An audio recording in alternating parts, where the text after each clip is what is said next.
Hi, my name's Hannah and I work for J Parkers. So one of the most common questions we get asked is, what do plants need to grow?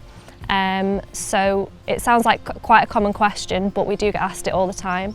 The first thing that all plants need is water.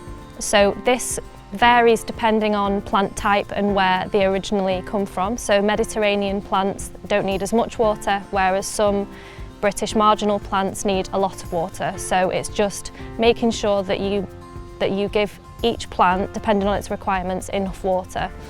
The next thing is making sure that your plants are getting enough light. So certain plants will do really well in shade and others will really not. So it's just making sure that the plants that you choose are in the best position in your garden when it comes to plants and plant type. The next thing is nutrient, so that is just making sure that plants in pots, you are constantly topping up nutrient, you're feeding your plants throughout the summer, so that can be with liquid feed or through the autumn with a slow release fertiliser. Certain plants as well need different soil type, so this could be ericaceous, so acid loving plants such as Pieris or Acers prefer a more acidic pH to the soil.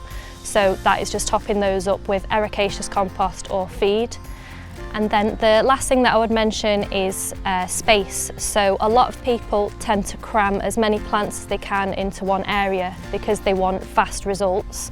Obviously that'll look nice when you first do it, but most of those plants won't perform to the best that they could be just because they don't have the adequate space to grow to full maturity.